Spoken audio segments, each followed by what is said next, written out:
My son stole all my money for a trip with his wife and mother-in-law. My revenge left him speechless. Part 1. The Discovery. They say you never truly know someone until money comes between you. I learned that lesson the hardest way possible when my own son, the child I raised alone for 23 years, betrayed me in a way I never saw coming. My name is Patricia Williams. I'm 52 years old and I've lived in Philadelphia my entire life. This is the story of how my son, Marcus, stole my life savings, and how I made sure he'd never forget the consequences of his actions.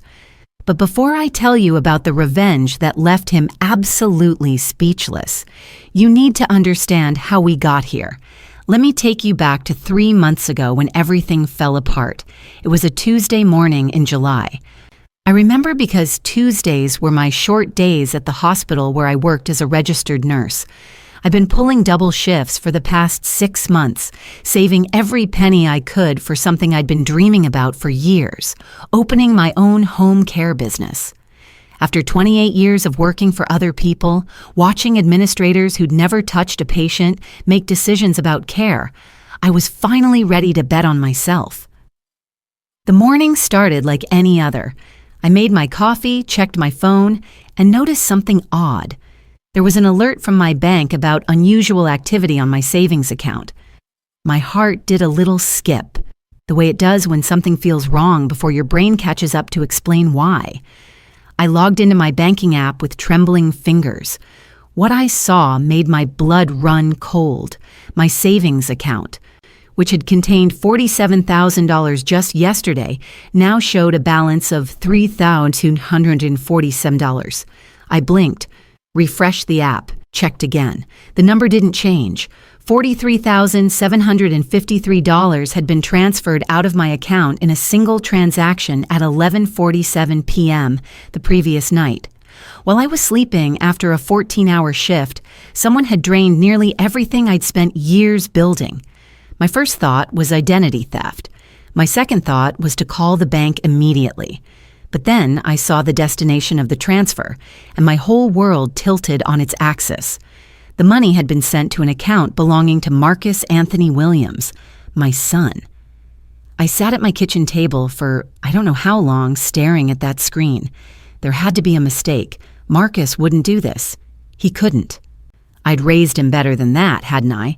But as I sat there, memories started flooding back. Little things I'd overlooked or excused. The way Marcus had been asking about my savings lately, seemingly casual questions about how much I'd put away. The way he'd borrowed my laptop last week to check his email when his phone died. The PIN number he'd seen me enter at the ATM when we went grocery shopping together last month. My hands were shaking so badly I could barely hold my phone to call him. It rang 4 times before going to voicemail. I called again and again. On the 5th try, he finally picked up. "Mom, it's early. What's wrong?" His voice was thick with sleep, but I caught something else underneath. Guilt? Fear? "Marcus, I need you to tell me what's happening with my bank account." I kept my voice steady, giving him the chance to explain, hoping desperately there was some rational explanation. There was a long pause. Too long. I don't know what you're talking about, Mom. That's when I knew. My son, my baby boy who I'd raised alone after his father walked out when he was 2, had stolen from me and was now lying to my face. Marcus Anthony Williams, $43,000 was transferred from my savings to your account last night. I need you to tell me what happened. Right now. Another pause, then I heard whispering in the background. A woman's voice. His wife, Jessica. "Mom, look, I can explain." Then explain. We needed it. Jessica's mom had this amazing opportunity for us to invest in her timeshare business, and I couldn't believe what I was hearing. "You stole my money? My life savings? For a timeshare?" "I didn't steal it. I borrowed it. I was going to tell you, the opportunity was time sensitive, and I knew you'd try to talk me out of it, and of course I would have talked you out of it." Marcus, that was every penny I had saved to start my business. How could you do this? You're being dramatic, Mom. It's an investment. We're going to double that money and then I'll pay you back with interest. Jessica's mom knows what she's doing. Jessica's mom, Margaret Chen. I should have known she was involved in this somehow. Let me tell you about Margaret. She'd been a thorn in my side since the day Marcus brought Jessica home 3 years ago. Don't get me wrong, I tried to like her. I really did. But Margaret made it clear from the start that she didn't think I was good enough, that my home wasn't fancy enough, that my nursing career wasn't impressive enough compared to her husband's dental practice. At their wedding 2 years ago, Margaret had actually complained to other guests that the venue wasn't upscale enough. Never mind that I'd paid for half of everything on my nurse's salary while she and her husband nickel and dimed every detail. She'd made comments about my dress, my hair, even the gift I gave them. But this was beyond anything I could have imagined. Marcus, I want my money back. Today. Mom, I can't. It's already invested. Look, just trust me on this. In 6 months. 6 months? Marcus, I don't have 6 months. The lease on the office space is available now. I've been planning this for 5 years. Well, maybe this is the universe telling you that you're not meant to start a business, Mom. You're 52. Maybe it's time to just, I don't know, be content with what you have? I felt like I'd been slapped. Be content with what I have? This from the son I'd sacrificed everything for? The son I'd worked night shifts to pay for his college, who I'd helped with rent when he and Jessica were getting on their feet, who I'd given thousands to over the years without ever asking for a penny back. So let me get this straight, I said, my voice dangerously quiet.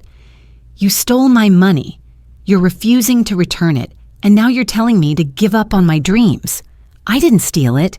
God, you're so dramatic. And Jessica's mom said, I don't care what Jessica's mom said. She's not your mother, I am. Yeah, well, maybe if you'd been more supportive of my marriage, we wouldn't be in this situation. That was it. That was the moment I realized my son had changed into someone I didn't recognize. Or maybe this is who he'd always been, and I'd been too blind to see it. We will talk about this later, I said. But Marcus, hear me clearly. If you don't return my money, there will be consequences. He laughed. Actually laughed. What are you going to do, Mom? Call the cops on your own son? The line went dead. He'd hung up on me. I sat there in my kitchen, the morning sun streaming through the windows of the small row house I'd been paying off for 20 years, and I cried. Not delicate tears, but ugly, body-shaking sobs. I cried for the betrayal, for the disrespect, for the death of the relationship I thought I had with my son. But eventually, the tears stopped. And when they did, something else took their place. A cold, calculating anger that settled in my chest like ice. Marcus wanted to know what I was going to do. He was about to find out. Part 2, the investigation. After I pulled myself together, I did what any nurse would do. I approached the problem methodically, like a diagnosis. I needed information before I could formulate a treatment plan. First stop, my bank. I drove straight to the branch as soon as they opened, still in my scrubs from the previous day's shift. The manager, Mr. Thompson, was a middle-aged white man who I'd been banking with for 15 years. Mrs. Williams, I'm so sorry about this situation, he said after I explained what happened. Unfortunately, because the transfer was made using your correct login credentials and the money went to an account you'd previously sent money to, the system didn't flag it as fraudulent. But I didn't authorize this transfer. I understand, but according to our records, the transfer was initiated from your laptop's IP address. The laptop Marcus had borrowed. Of course. Can I file a police report for theft? I asked. Mr. Thompson shifted uncomfortably. You can, Mrs. Williams, but I have to be honest with you. Because your son had access to your login information, and because you'd sent him money before from this account, it's going to be very difficult to prove this was theft rather than a family matter. A family matter? He stole $43,000. I'm not saying you're wrong. I'm saying that legally this is a gray area, especially if he claims you gave him permission or that it was a loan. These cases rarely result in prosecution, and the legal fees to pursue it civilly could cost you more than you'd recover. I felt my hopes sinking. So there's nothing I can do? I didn't say that. You can certainly try, but Mrs. Williams, if I may speak frankly, I've seen situations like this before.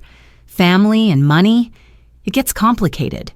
The best outcome is usually to work it out between yourselves. Work it out, right? Because Marcus had been so reasonable on the phone. I left the bank feeling defeated but not destroyed. If the legal system couldn't help me, I'd have to help myself. Next, I called my older sister, Denise. She lived in Atlanta, but we talked every week. She'd always been the smart one in the family. Got her MBA and worked in corporate finance. If anyone could help me figure this out, it was her. He did what? Denise's voice could have shattered glass. Patricia, tell me you called the police. I explained what the bank manager had said. Okay, that's a setback, but it's not over. Look, I need you to do something for me. I need you to document everything, every text message, every phone call, every email. If you're going to get your money back, you need a paper trail. What good will that do if I can't take him to court? Who said anything about court?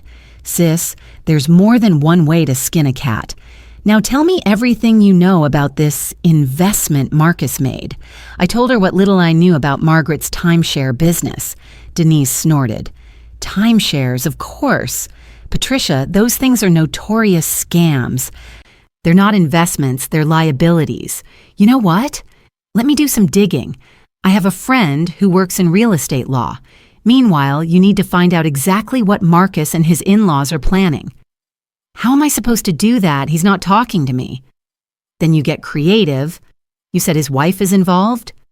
Jessica, and her mother, Margaret. Okay, here's what you're going to do. You're going to reach out to Jessica. Not angry, not accusatory. You're going to play the hurt, confused mother-in-law who just wants to understand. Women like Margaret, they love to gloat. Get them talking, and they'll tell you everything you need to know. It felt manipulative, but then again, they'd manipulated me out of my life savings. I was just playing catch-up. That afternoon, I texted Jessica. It took everything in me to keep my tone neutral. Hi, Jessica. I hope you're well. I'm very confused about what happened with the money. Could we talk?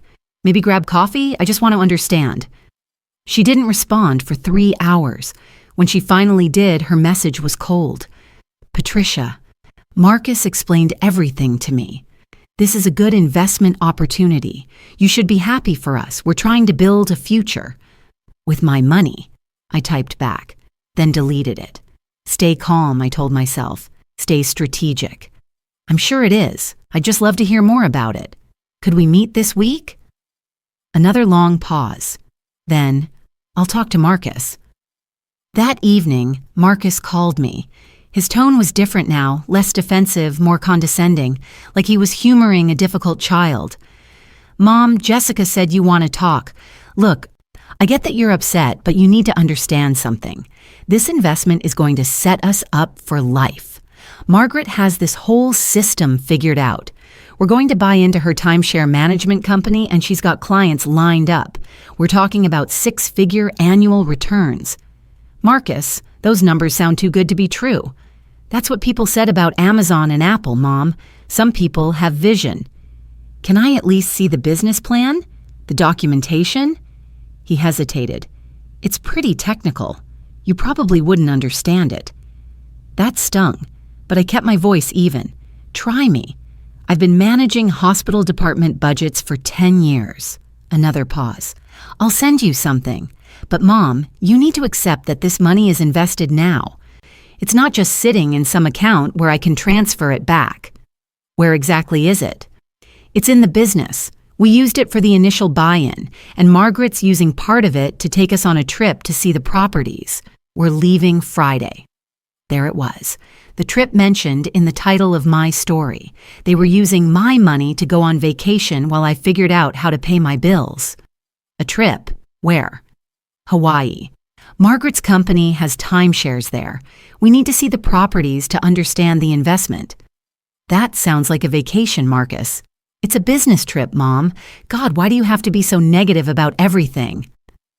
I counted to 10 before responding. Fine, have a good trip. But Marcus, send me that business plan. Yeah, sure, I'll get around to it. He never did, of course. After I hung up, I called Denise back and told her everything. Hawaii? They're going to Hawaii on your dime? She was furious on my behalf. Okay, that's it. I'm coming to visit. This weekend. We're going to figure this out together. Denise, you don't have to. I'm coming. Book me at that Hampton Inn near you. And Patricia, start looking into Margaret's business. Something smells fishy. She was right. So I did what any modern woman would do. I started Googling. Margaret Chen Timeshare Business Philadelphia brought up her company website. Pacific Dreams Timeshare Management, it was called. The website looked professional enough, with stock photos of beaches and happy families. But when I started digging deeper, things got interesting. I found Margaret's LinkedIn profile. She claimed to be the CEO and founder of Pacific Dreams, established in 2023. That meant the company was less than 2 years old, not exactly a proven track record. I searched for reviews. Nothing on Google, nothing on Yelp, nothing on the Better Business Bureau. For a timeshare company, that was suspicious. These businesses usually accumulate reviews fast, either glowing or scathing. Then I found something interesting. A Facebook post from 8 months ago where Margaret was promoting a ground floor investment opportunity in Pacific Dreams. The post had 3 likes and no comments. Not exactly the sign of a thriving business. I screenshot everything and sent it to Denise. Her response was immediate. This looks like a pyramid scheme. Keep digging. So I did. I spent the next 2 days, when I wasn't at work, becoming an amateur investigator. I created a fake Facebook profile, something I never thought I'd do, and requested to join several timeshare investor groups. I searched for Margaret's name in legal databases at the library. I even drove past the address listed on her business website. The address turned out to be a UPS store mailbox, red flag number 500. By the time Denise flew in on Friday, I had compiled a folder full of evidence that Pacific Dreams Timeshare Management was, at best, a poorly planned business venture, and at worst, a complete scam. Denise sat at my kitchen table, flipping through printouts, her expression growing darker with each page. This woman is either a complete idiot or a con artist, she said finally, and your son just gave her $43,000. What do I do? Denise looked at me over her reading glasses. What do you want to do? That was the question, wasn't it? What did I want? I wanted my money back, obviously. But more than that, I wanted Marcus to understand what he'd done. I wanted him to feel the consequences of his actions. I wanted him to know that you don't betray the people who love you and get away with it.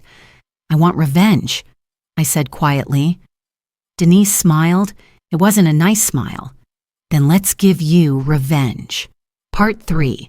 The plan, Denise stayed the entire weekend, and together we crafted a plan that was equal parts brilliant and terrifying.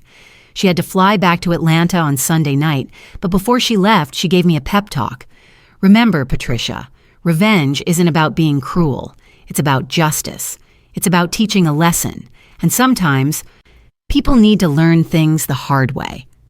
The first part of the plan was simple. Let them go to Hawaii. Let them have their trip. Let them feel confident and secure in their theft. Meanwhile, I would be working behind the scenes. Marcus, Jessica, and Margaret left for Hawaii on Friday, just as Marcus had said. I knew because Jessica posted about it on Instagram, something she probably should have thought twice about given the circumstances. Photo after photo of the airport, the plane, their hotel, the beach, all funded by my stolen savings. Each picture felt like a knife to the heart, but I didn't comment. I didn't react. I just watched and documented everything. While they were living it up in paradise, I was executing phase 1 of my plan, financial triage. The $347 left in my savings wouldn't last long. I had my mortgage, my car payment, utilities, groceries, and my own student loans from putting myself through nursing school. I sat down and made a brutal budget, cutting everything non-essential. No more eating out, no more streaming services, no more anything except bare necessities. I also called the landlord of the office space I'd been planning to lease. Mrs. Rodriguez had been holding it for me, and I had to tell her I couldn't take it. "I'm so sorry to hear that, Patricia," she said kindly. "You know, I can hold it for another 3 months if that helps. I know how hard you've been working toward this." I almost cried at her kindness, but I held it together. "Thank you, but I don't think 3 months will be enough." "Well, if things change, you let me know. I believe in you." That phone call hurt almost as much as Marcus's betrayal. Watching my dream slip away because my own son had stolen it from me. But I couldn't wallow. I had work to do. Phase 2 of the plan involved documentation and investigation. I needed to build an ironclad case of what had happened, not necessarily for court, but for what was coming later. I went to the police station and filed a report, even though Mr. Thompson at the bank said it probably wouldn't lead to prosecution. The officer who took my statement, a young black woman named Officer Jenkins, was sympathetic. "Mrs. Williams, I'm going to be straight with you. These family theft cases are complicated. The DA rarely prosecutes unless there's clear evidence of fraud, but I'll file this report and you'll have a paper trail. That might be useful if you pursue civil action." "What about the fact that he accessed my bank account without permission? Did he know your password? He must have seen me enter it, or maybe he got it from my laptop." "But you didn't give him explicit permission to access your account?" "Absolutely not." She made notes. "Here's the thing. If he claims you gave him permission, or that you had previously allowed him to access your account, it becomes a he said, she said situation. And given that you've sent him money before from this account, small amounts, for rent, for emergencies, not my entire life savings." "I understand. I'm just telling you how these cases typically go. But like I said, you'll have this police report. Keep copies of everything, bank statements, text messages, emails, anything that shows what happened." I thanked her and left with my report number, feeling slightly more empowered but mostly frustrated by how difficult it was to get justice. Next stop, a lawyer.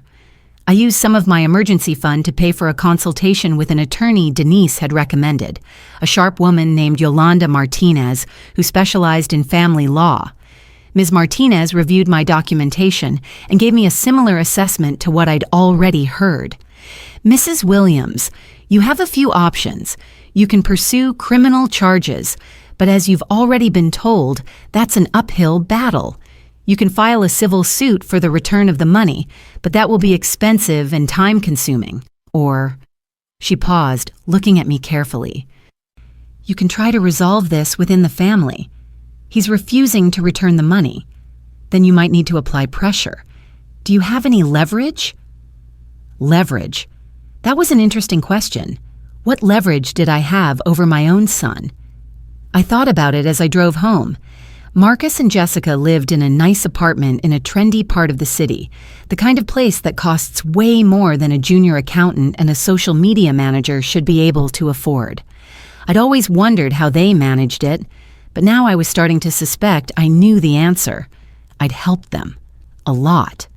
Over the past 2 years, I'd given them at least $15,000 for various emergencies and investments. Their rent when Marcus lost his job for 2 months. Their wedding. Jessica's car repair. Marcus's professional certification courses.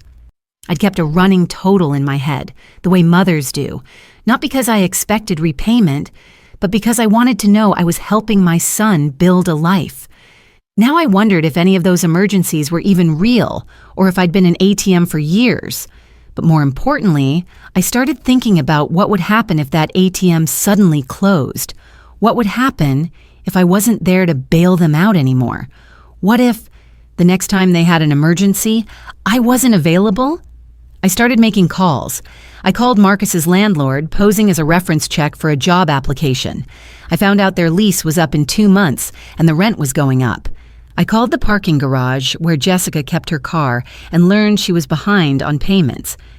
I checked Marcus's LinkedIn and saw he'd recently posted about being excited for new opportunities, which in job search speak usually means he was looking to leave his current position. They were, I realized, far more financially precarious than they appeared on Instagram, and I had been their safety net for years. Not anymore. But the real breakthrough came when Denise called me on Tuesday, 3 days into Marcus's Hawaii trip. "Patricia, you're not going to believe what I found." "What?" "I had my friend in real estate law look into Pacific Dreams timeshare management. It's not licensed in Pennsylvania to sell timeshares." "What does that mean?" "It means Margaret's business is either operating illegally or it's not actually selling timeshares at all." Then get this. I found 3 complaints filed with the State Attorney General's office about Pacific Dreams. People claiming they were scammed out of money for timeshare investments that never materialized. My heart started racing. How much money? Anywhere from $5,000 to $20,000 per person. 3 complaints, all in the last 8 months, all from elderly people. Elderly people. Margaret was scamming seniors. Did anything happen with the complaints? They're under investigation, but you know how slow these things move. It could be months before they take action. But Patricia, this is good for us. This means you're not the only victim, and it means there's a pattern of fraud. What do I do with this information? For now, nothing. Let them finish their vacation. Let them think everything is fine.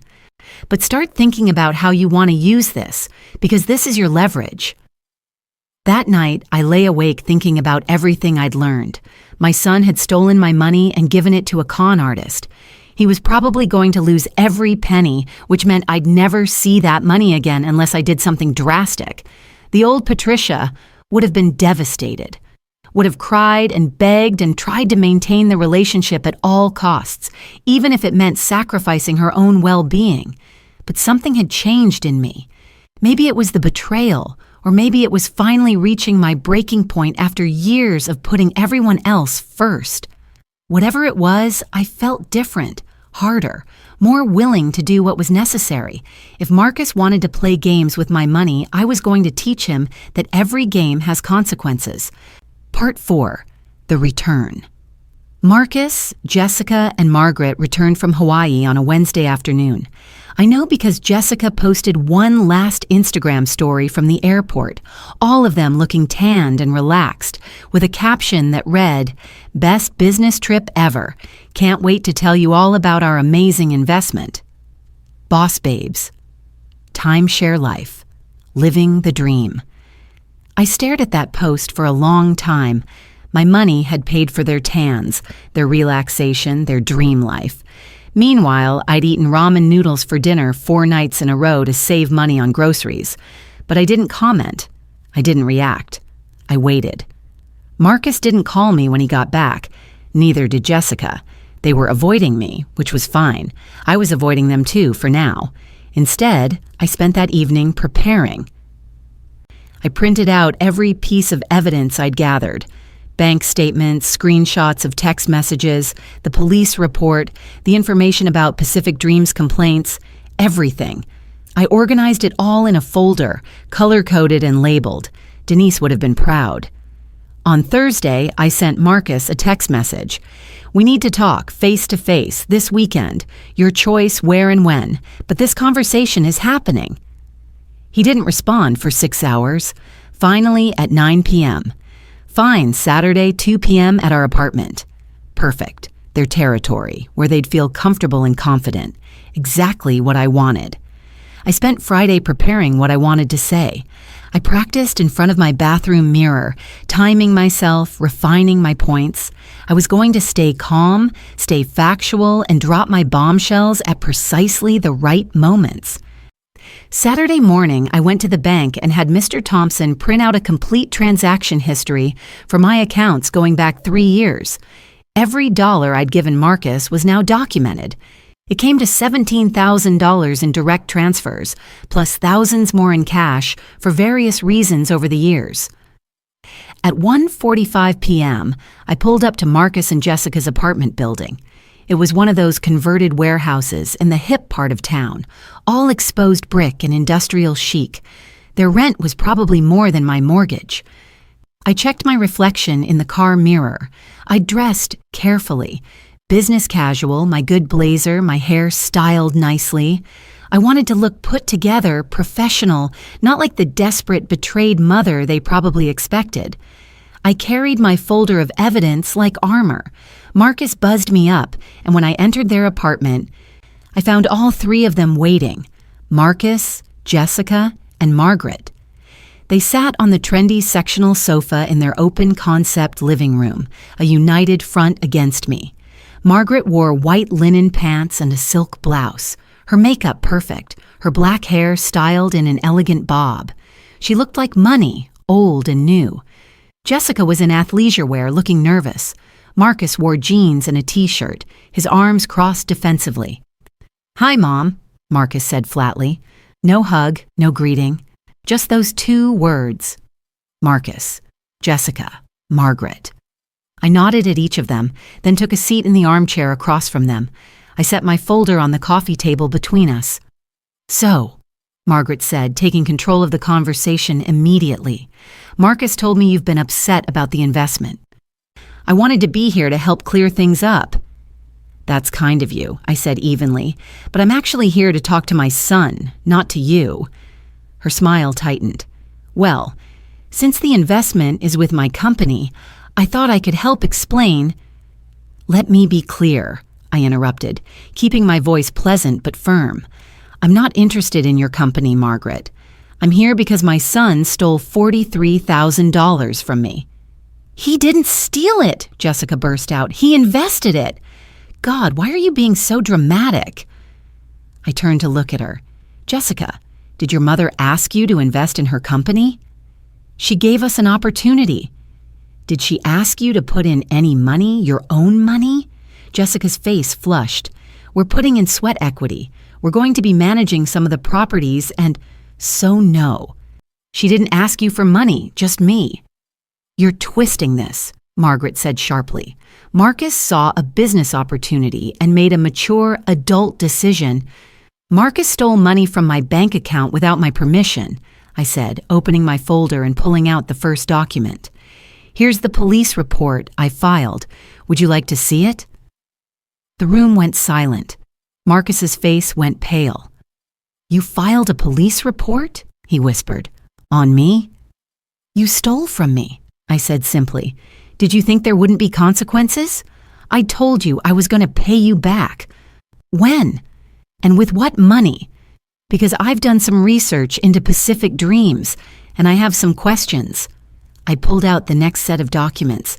"Margaret, can you explain why your company has 3 complaints filed with the State Attorney General's office for fraud?" Margaret's perfect composure cracked. Those complaints are from people who didn't understand the business model." "They're from 3 elderly people who gave you money for timeshare investments that never materialized. One of them is a 78-year-old widow who gave you her late husband's life insurance payout. Ring any bells?" "How did you—" Margaret trailed off, her eyes narrowing. "You've been investigating me." "I've been protecting myself, and what I found is that you're running a scam, and my son just gave you $43,000 to be part of it." "It's not a scam!" Marcus jumped to his feet. "Mom, you don't know what you're talking about. Margaret has a real business. Real properties." "Then show me," I said calmly. "Show me the business license. Show me the properties. Show me the contracts. Show me anything that proves this is legitimate." No one moved. "That's what I thought." I pulled out more papers. "Here's something else interesting. According to Pennsylvania law, anyone selling timeshares needs to be licensed by the state.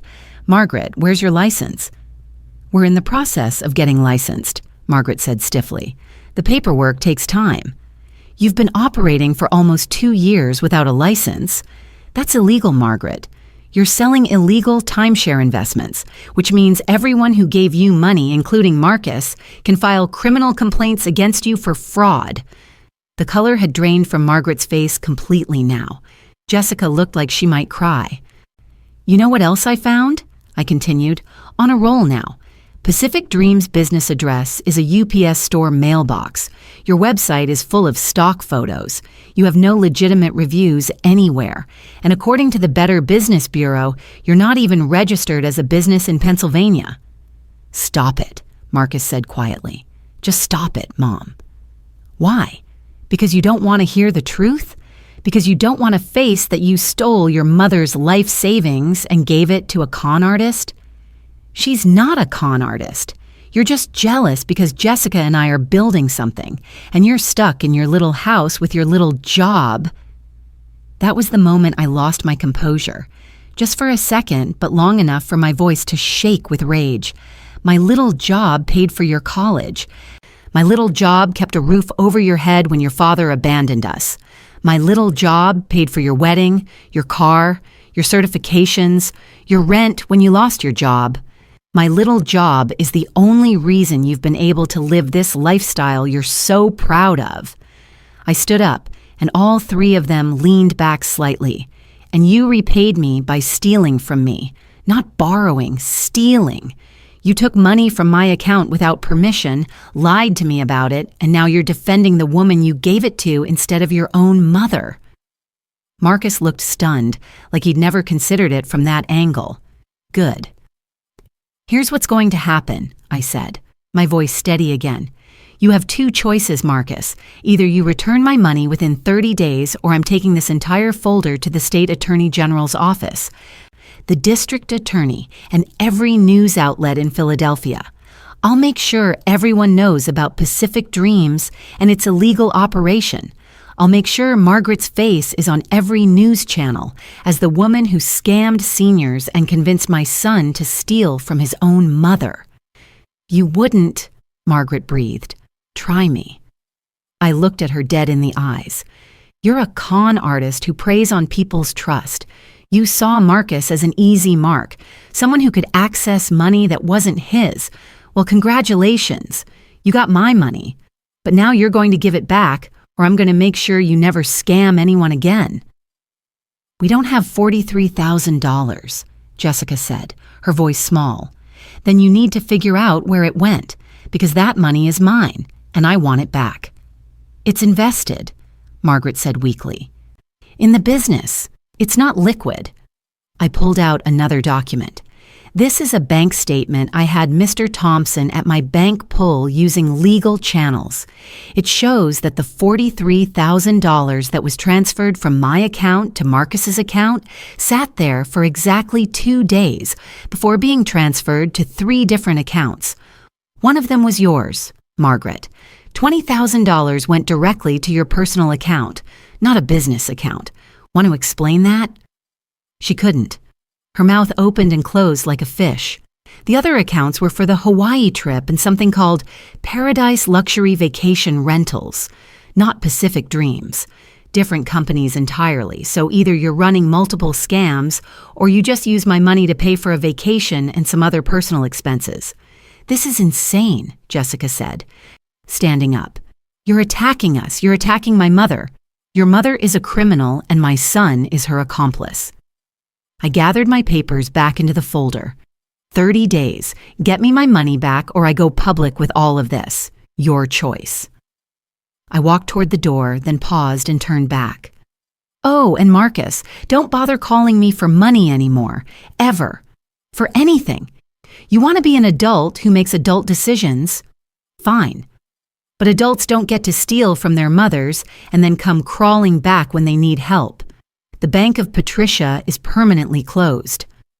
I left, and I didn't look back at their shocked faces. My hands were shaking as I got into my car, but I'd done it. I'd confronted them with evidence they couldn't deny, and I'd given them a deadline. Now I had to wait and see what they'd do. Part 5. The Aftermath. The first week after the confrontation, I heard nothing from Marcus. Not a call, not a text, not even a read receipt on the messages I sent asking for updates. It was like he'd fallen off the face of the earth.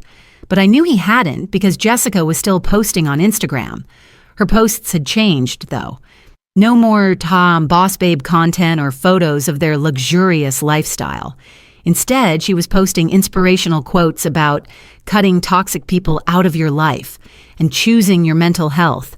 I screenshot every single post, documentation. Denise called me every night that week to check in.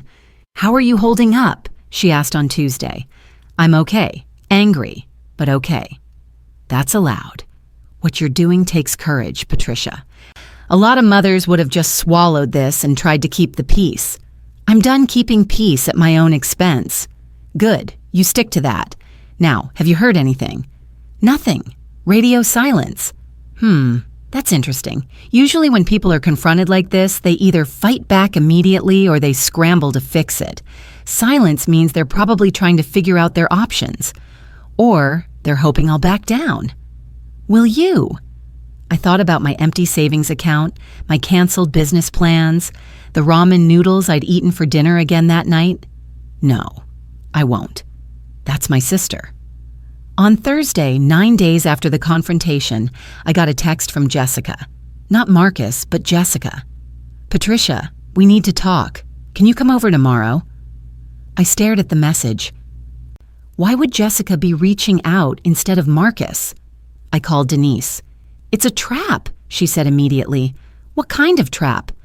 "They're going to try to manipulate you, get you there, make you feel guilty, turn this around on you. Don't go alone." Who would I bring? Me, if I could fly up, but I can't take off work again. Do you have any friends who could come with you? Someone who could be a witness? I thought about it. Most of my friends were from work, and I didn't want to drag them into family drama. But there was someone. My neighbor, Mr. Washington. He was 73, retired from the post office, and he'd been like a grandfather to Marcus growing up. Marcus respected him. Maybe his presence would keep things civil.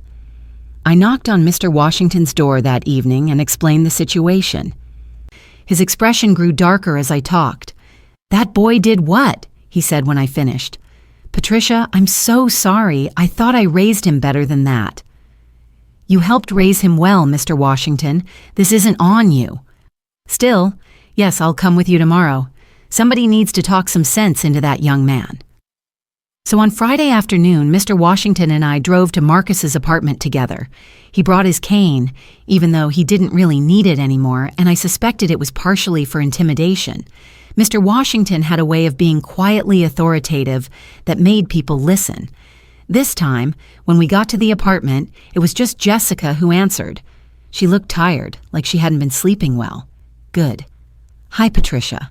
Mr. Washington, I didn't know you'd be here." "Where Marcus is concerned, I'm here," Mr. Washington said firmly, walking past her into the apartment. Marcus was there, along with Margaret again, but this time the atmosphere was different. There was no united front, no defensive positioning. Marcus sat on one end of the couch, Margaret on the other, with space between them. Jessica hovered nervously by the kitchen. "Thank you for coming," Jessica started, her voice shaky. "Let's skip the pleasantries," I said. "Do you have my money?" Marcus cleared his throat. "We're working on it." "Working on it how?" He glanced at Margaret, who was staring at her hands. "We're trying to liquidate some assets."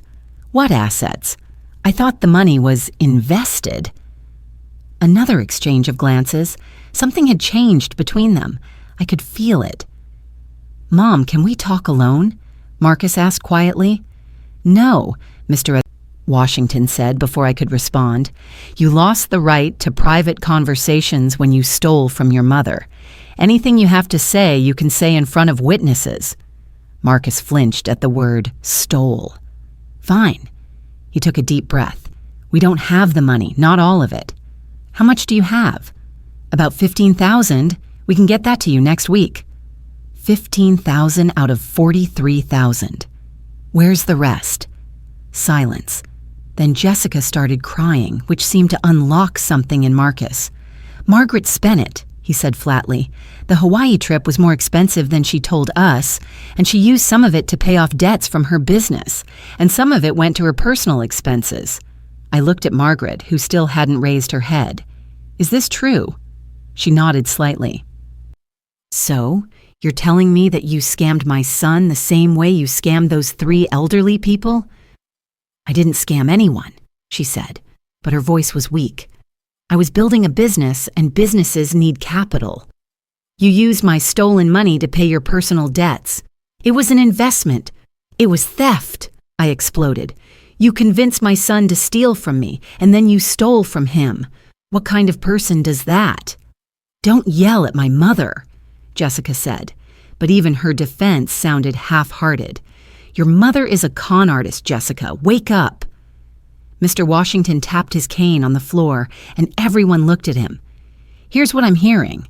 Marcus, you gave this woman Patricia's money, and she spent it. Is that correct?" Marcus nodded miserably. "And now you can't get it back." Another nod. "Then you have a problem.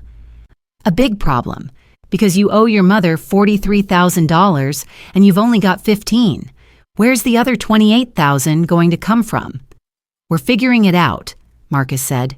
"Figure faster," I said. "You have 3 weeks left." "We can't come up with $28,000 in 3 weeks," Jessica cried. "Then maybe you shouldn't have stolen it in the first place," I shot back.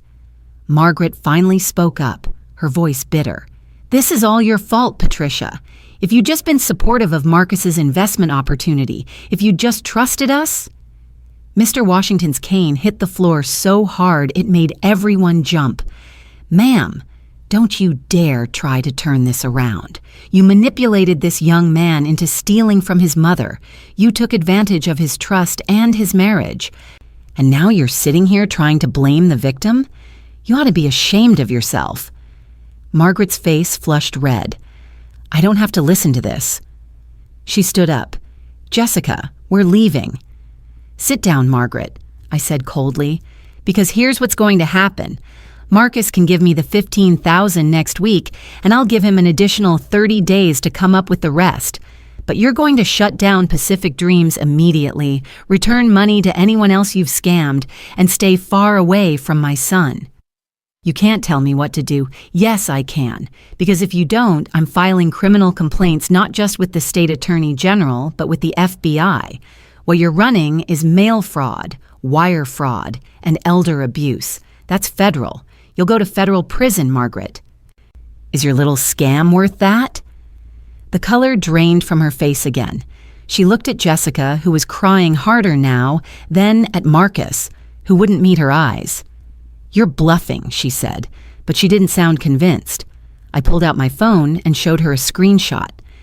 "This is an email from the FBI's Internet Crime Complaint Center, acknowledging receipt of my complaint about Pacific Dreams. I filed it 2 days ago.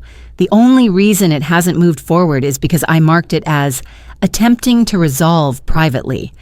But I can change that status with one phone call." I was bluffing. I hadn't actually filed an FBI complaint yet, but she didn't know that. Margaret grabbed her purse. "Jessica, let's go now." Jessica looked torn, glancing between her mother and Marcus. "Mom!" "Now, Jessica!" But Jessica didn't move. "I think you should leave, Mom. Marcus and I need to talk to Patricia alone." Margaret's face went through about 5 different emotions in 3 seconds. "You're choosing them over me?" "I'm choosing what's right. You told us this was a legitimate investment. You told us we'd make money, but you lied, didn't you? All those complaints Patricia mentioned, they're real, aren't they?" "Jessica, aren't they?" Margaret's composure finally shattered completely. "Yes, okay, yes, those people didn't understand the business model and they complained when they didn't get the returns they expected. But I was trying to build something. I was trying to make money for all of us." "You were trying to make money for yourself," I said, "and you used my son to do it." Margaret looked around the room at all of us, and whatever she saw in our faces made her grab her purse and head for the door. Fine, I'll shut down the business. I'll return the money to anyone who wants it. But don't come crying to me when you all realize you gave up on a good thing." She slammed the door behind her so hard the pictures on the wall rattled. The 4 of us sat in silence for a long moment. Then Marcus put his face in his hands and started crying. Part 6. The Breaking Point. I'd seen Marcus cry maybe 3 times in his adult life, once when his girlfriend in college broke up with him, once at his wedding, and now sitting on his expensive couch in his expensive apartment, sobbing like a child. Part of me wanted to comfort him the way I had for 23 years, but the part of me that had been betrayed, that had eaten ramen for 2 weeks while he vacationed in Hawaii on my stolen money, that part stayed hard and unmoved. Mr. Washington had no such conflict. He walked over and sat next to Marcus, putting a hand on his shoulder. "Son," he said gently, "you made a terrible mistake. Now you need to figure out how to fix it." Marcus looked up, his eyes red. "I don't know how. We don't have the money. Even with what we can scrape together, it's not enough." "Then you better start thinking creatively," I said. My voice came out harsher than I intended, but I didn't apologize. "You got yourself into this. Figure out how to get yourself out." Jessica sat down next to Marcus and took his hand. At least she was showing him support, even if her mother had abandoned him. "We could sell my car," she offered quietly. "That's worth maybe $10,000 and you still owe $8 on the loan," Marcus said. "What about this apartment?" Mr. Washington asked. "This is a pretty nice place. I'm guessing the rent is steep." $2,800 a month, Marcus admitted. I nearly choked. $2,800 a month. That was more than my mortgage. "And you wonder why you can't save money," I muttered. "You're living way beyond your means." "We can afford it," Marcus said defensively. "Can you? Without me bailing you out every 3 months? Because I checked, Marcus. Over the past 2 years, I've given you $17,000 for various emergencies. Your rent when you lost your job, Jessica's car repair, your certification courses, even some of your wedding expenses. $17,000, Gral, and that's just what I have records of." Marcus looked stunned. I didn't realize it was that much." "Because you never kept track. You just called whenever you needed money, and I gave it to you. I enabled you, and that's on me, but it stops now." "We'll move," Jessica said suddenly. "We'll find a cheaper place, save the difference." "That'll take months, and I need the money in weeks," I said. "Then what do you want us to do?" Marcus exploded. "I'm sorry, okay? I'm sorry I took the money. I'm sorry I trusted Margaret. I'm sorry I disappointed you, but I can't conjure up $28,000 out of thin air." "You managed to make $43,000 disappear pretty easily," I shot back. Marcus stood up, pacing. "This is impossible. You're asking for something I can't give you." "Then maybe you should have thought about that before you stole from me." "I didn't steal." He stopped himself, finally, after weeks of denial.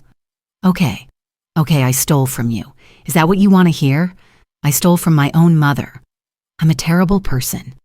Are you happy now?" "No," I said quietly. "I'm not happy. I'm heartbroken. Do you have any idea what you took from me, Marcus? It wasn't just money. It was my dream. It was years of sacrifice, of working double shifts, of eating cheap food and wearing old clothes so I could save. It was my future, my chance to finally build something for myself after spending my entire adult life taking care of everyone else."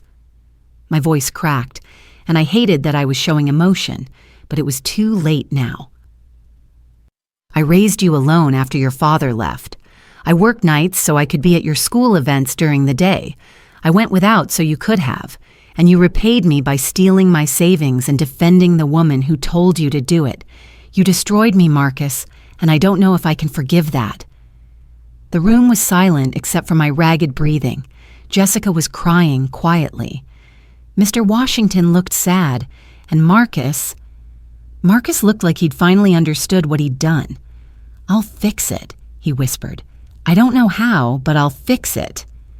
"You have 3 weeks," I said, standing up. "Come on, Mr. Washington. We're done here." As we walked to the door, Marcus called out, "Mom, wait." I turned. "I really am sorry. I know you probably don't believe me, but I am." I looked at my son, really looked at him. He looked older than his 23 years right now, worn down by consequence and reality. Part of me wanted to tell him it was okay, that we'd figure it out together, that I'd always be there for him. But I didn't. Sorry doesn't pay my bills, Marcus. Sorry doesn't give me back my dream. Sorry is just a word until you back it up with action. And I left. Part 7. The Unexpected Ally. The next week was one of the hardest of my life. I threw myself into work, picking up extra shifts to start rebuilding my savings. It was painfully slow. $100 here, $200 there. At this rate, it would take me 5 years to save what I'd had before. Marcus transferred the $15,000 he'd promised into my account on Monday, right on schedule. No note, no explanation, just the money. I moved it immediately to a new savings account at a different bank, one that Marcus would have no access to, no knowledge of, no way to touch. I was down to $28,000 owed, with 2 weeks left on my deadline. I had no idea if Marcus would be able to come up with the rest, and honestly, I was starting to doubt it myself. The practical part of my brain was already trying to accept that I might never see that money again. But then something unexpected happened. On Wednesday evening, I got a call from an unknown number. I almost didn't answer, but something made me pick up. Patricia Williams? A woman's voice, professional and unfamiliar. Yes, my name is Diane Chen. I'm Margaret Chen's sister-in-law. I was hoping we could talk. I sat up straighter. About what? About what my sister-in-law did to you. And to 3 other people. And possibly to a lot more we don't know about yet. We agreed to meet for coffee the next day. I chose a public place, a busy Starbucks downtown, and I got there early to scope out the situation.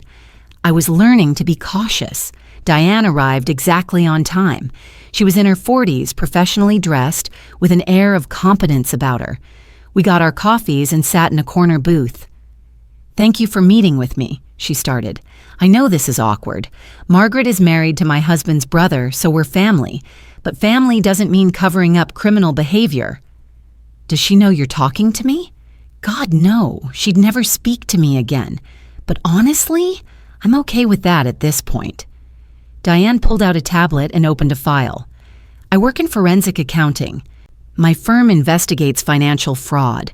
When I heard what Margaret was doing through family gossip, I started looking into her business. What I found..." She shook her head. "It's bad, Patricia. Worse than you probably know." She showed me spreadsheets, bank statements, email trails. Pacific Dreams wasn't just a small-time scam.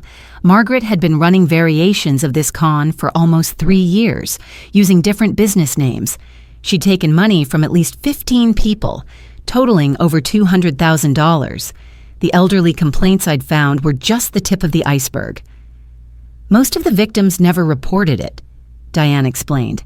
"They were embarrassed, or they were family members, or she convinced them to give her more time to pay them back, but she never paid anyone back. She just moved on to the next mark." "Why are you telling me this?" "Because you're different. You actually fought back. You documented everything, filed reports, threatened legal action. You did what no one else had the courage to do." She paused. "And because I want to help you stop her." "How?" "I've compiled all of this evidence and I'm ready to turn it over to the State Attorney General and the FBI. But I need victims willing to testify, to make statements, to pursue prosecution. Will you do it?" I thought about Marcus, about how criminal charges against Margaret would affect him. He'd already been humiliated enough. But then I thought about those elderly victims, about the 78-year-old widow who'd lost her husband's life insurance money. "Yes," I said, "I'll testify." Diane smiled. "Good, there's one more thing. Part of Margaret's assets can be seized if we move fast enough. Her house, her cars, her personal accounts. The authorities can freeze those assets and use them to repay victims. You won't get all your money back, but you might get some of it." It wasn't much, but it was hope. More hope than I'd had in weeks. "How do we start?" "Leave that to me. I have contacts at the AG's office. But Patricia, You should know that this is going to get messy. Margaret will fight back. Your son will probably be interviewed as a witness. This will blow up his life." "He blew up his own life when he stole from me," I said firmly. We spent the next hour going over details, with Diane taking notes and me providing every piece of evidence I had. By the time we finished, I felt lighter than I had in weeks. I wasn't just a victim anymore. I was part of taking down a criminal. As we were leaving, Diane touched my arm. "Can I ask you something personal?" "Sure." "Do you think you'll ever forgive him? Your son?" I thought about it. "I don't know. Maybe someday. But right now, I'm more focused on rebuilding my own life than on salvaging our relationship. He made his choices. Now he has to live with them." Diane nodded. "My brother, Margaret's husband, he knew what she was doing. Maybe not all of it, but enough. He chose to look the other way because it was easier than confronting her. Now he's facing potential charges as an accomplice. Sometimes people need to face consequences before they can change." That night, I got a text from Marcus. "Can we talk?" I didn't respond right away. I made myself dinner, watched some TV, got ready for bed. Only then did I reply, "About what?" "About making this right. I have an idea." "I'm listening." "Can I come over tomorrow after you get off work?" I hesitated. My home was my sanctuary, and I wasn't sure I wanted him in it right now, but curiosity won out. "Fine, 7 p.m., don't be late." He showed up at 6:55, which surprised me. Marcus was usually late to everything. He looked terrible.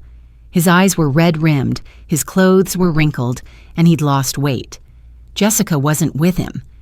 "Come in," I said, stepping aside. He walked into the house he'd grown up in, looking around like he was seeing it for the first time. Or maybe for the last time. "The place looks good, Mom." "Don't," I said. "Don't make small talk. Tell me why you're here." He sat on the couch, and I took the armchair across from him. Physical distance felt important. "I talked to a lawyer," he started, "about what I did. He said that because I transferred the money from your account to mine without permission, it's legally theft. Even though we're family, he said you could prosecute me and I could go to jail." "I know. I've talked to lawyers too." "Right." He took a breath. "He also said that if I make full restitution, and if you're willing to say I'm cooperating, it's unlikely the DA would prosecute." "Where are you going with this, Marcus?" "I'm going to sell everything I own. My car, my computer, my watch, everything of value. Jessica's doing the same. We're moving out of our apartment and into a studio. We're cutting every expense we can, and we're both getting second jobs. Between all of that, we can get you another $8,000 in the next 2 weeks." That still left $5,000 short, but it was a start, a real start. "What changed?" I asked. "Why now?" "Jessica left me." I blinked. "What?" "Temporarily. She's staying with a friend.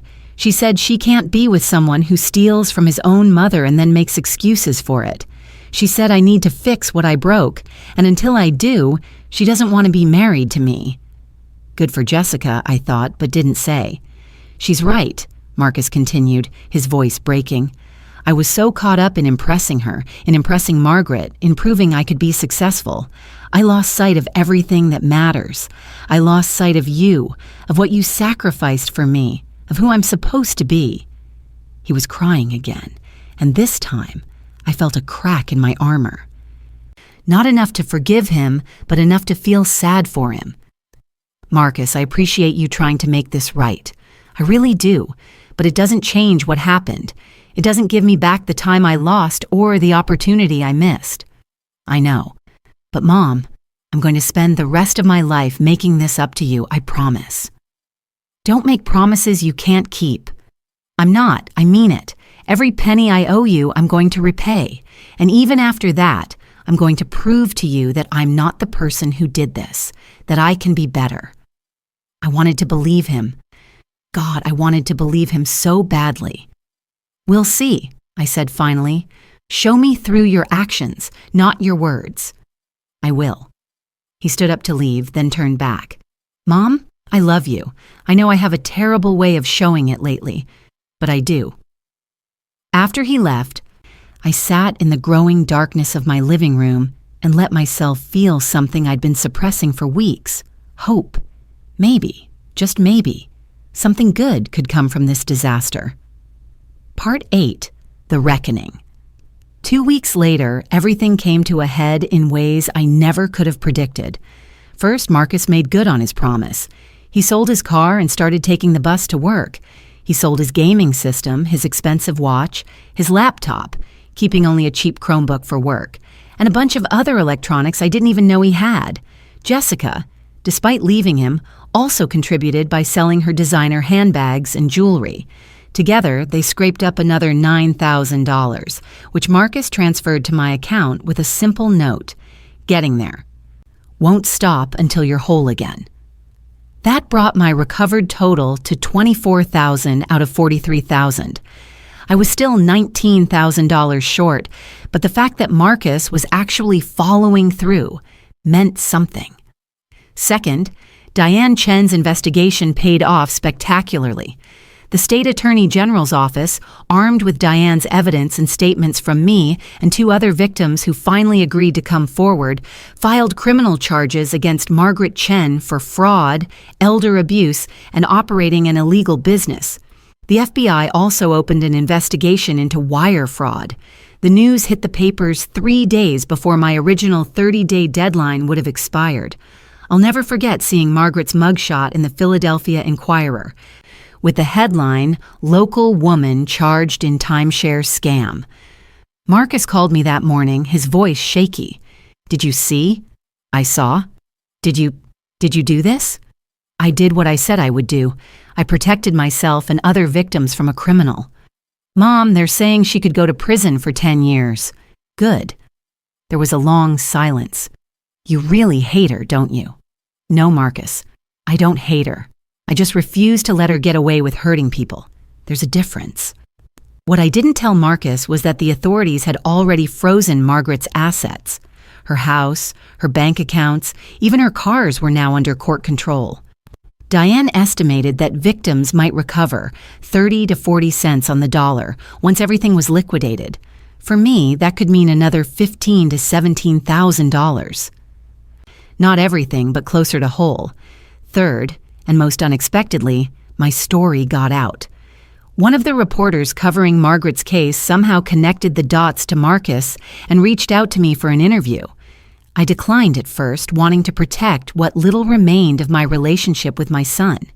But then I thought about all the other mothers out there, all the other parents who were being taken advantage of by their own children, who felt too ashamed to speak up, too guilty to set boundaries. So I agreed to a limited interview on the condition that Marcus's name wouldn't be used. The reporter, a young woman named Keisha Brown, was respectful and understanding. The article ran the following Sunday in the Philadelphia Inquirer's weekend edition. "Local nurse fights back after life savings, stolen for investment." The headline read. It told my story. The theft, the betrayal, the fight for justice, without naming Marcus but making it clear that family was involved. The response was overwhelming. My phone started ringing off the hook. Friends, colleagues, even former patients reached out to offer support. But more importantly, other people, complete strangers, started reaching out to share their own stories of being financially abused by family members. A woman whose daughter had stolen her retirement to fund a business that never existed. A man whose son had forged his signature on a home equity loan and lost the house. A grandmother whose granddaughter had run up $50,000 in credit card debt using stolen identities. Story after story of families torn apart by financial betrayal, and almost none of them had reported it or fought back. They'd suffered in silence, too ashamed or too guilty to take action. I started a support group that met at my church every Tuesday evening. We called it Family Financial Abuse Survivors, and we created a safe space for people to share their stories without judgment. Within a month, we had 20 regular attendees. And somewhere in all of this, the legal proceedings, the support group, the slow rebuilding of my savings, I realized something profound. I was healing. Not from Marcus's betrayal, not yet. That wound was still too fresh. But I was healing from a lifetime of putting everyone else first, of believing that being a good mother meant sacrificing everything, of accepting scraps of respect and calling it love. I was learning to value myself, to set boundaries, to demand the treatment I deserved. And ironically, it was Marcus who had taught me this lesson, though not in the way he'd intended. Part 9. The Speechless Moment. 8 weeks after the initial theft, 6 weeks after my confrontation with Marcus, and 2 weeks after Margaret's arrest, everything finally came together. The Attorney General's office called to inform me that Margaret's assets had been liquidated faster than expected due to a plea deal. She'd agreed to plead guilty to all charges in exchange for a reduced sentence of 5 years instead of 10. Part of that deal included immediately selling her house and cars to repay victims. My share came to $16,800. Combined with the $24,000 Marcus had already repaid, I now had $40,800. I was still $2,200 short of my original $43,000, but I was so close. I called Marcus to tell him the news. You don't have to come up with the full amount anymore.